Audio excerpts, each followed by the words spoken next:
Hello बच्चों, let's see this question and here this question says read the information below and answer the question that follow। आपको यहाँ पर ये source दिया है, इसको रीड करना है और उसके बेस पे आपको यहाँ पर ये जो क्वेश्चन दिया है आपको ये सॉल्व करना है। तो आइए पहले रीड करते हैं हम हमारी इन्फॉर्मेशन को। Rinja lived with her family in a small village at the outskirt of Dipu in Assam. Assam में एक छोटा सा गांव है, दीपू के आउटस्कर्ट में पड़ता है। वहाँ पर रिंजा नाम की लड़की अपने छोटे से गांव में अपनी फैमिली के साथ में रहती है।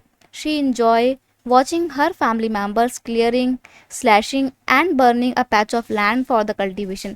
वो देखकर बड़ी खुश होती है कि कैसे उसकी फैमिली के लोग एक पैच ऑफ लैंड को पहले क्लीन करते हैं, वहाँ पे सफाई करते हैं और फिर उसको आग लगा के बिल्कुल क्लीन कर देते हैं, देन वहाँ पे कल्टीवेशन वो लोग करते हैं। तो वो ये सब कुछ देख के बहुत इंजॉय करती है। She often help them in irrigating the field with the water running through a bamboo canal for the nearby spring.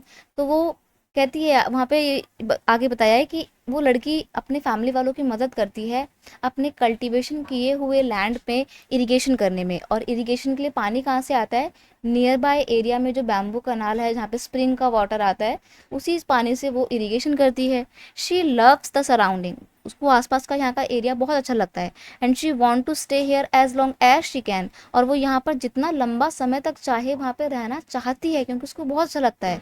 But this little girl has no idea about the declining fertility of the soil and her family search for a fresh a patch of land in the next season. लेकिन उस छोटी बच्ची को बिल्कुल भी idea नहीं है कि कैसे उनके एरिया की सॉइल की फर्टिलिटी डिक्लाइन हो रही है, कम हो रही है, और इसी वजह से उसकी फैमिली एक नए लैंड को खोज रही है ताकि नेक्स्ट सीजन में वहाँ पर कल्टीवेशन की जा सके। तो यहाँ पर इस सोर्स को पढ़ के आपको अंदाज़ा लग गया होगा कि हम कौन सी कल्टीवेशन की बात कर रहे हैं।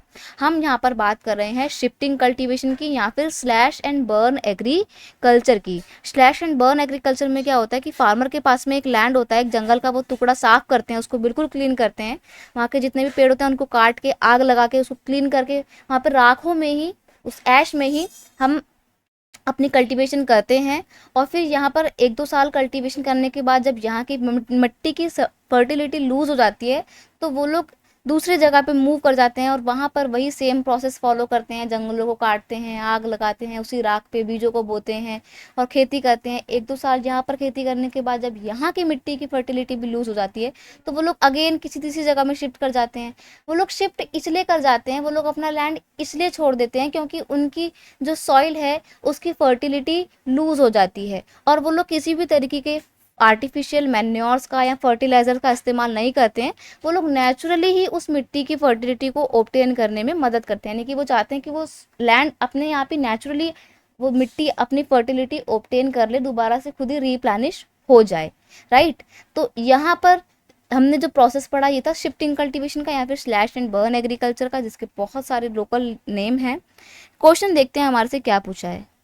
क्वेश्चन है, in this type of farming, in this type of cultivation fertility of the soil is maintained through dash, यानी कि इस तरीके की कल्टीवेशन में सॉइल की फर्टिलिटी कैसे ऑब्टेन की जाती है, कैसे मेंटेन की जाती है? नेचुरल वेज से या आर्टिफिशियल तरीके से, गवर्नमेंट एजेंसी की मदद से, या नॉन ऑफ दीज। तो अभी हमने पढ़ा कि नेचुरली ही वो लोग चाहते हैं कि सॉइल खुद को रिप्लेनिश कर ले, अपनी फर्टिलिटी ऑब्टेन कर ले। तो यहाँ पर ऑप्शन ए बिल्कुल सही है कि in this type of cultivation fertility of the soil is maintained through naturally। यहाँ पे डबल एल वाई आएगा, नेचुरली। नेचुरली ही सॉइल की फर्टिलिटी ऑब्टेन करने की कोशिश की जाती है स्लैश एंड बर्न एग्रीकल्चर में। I hope you understood it well. Best of luck.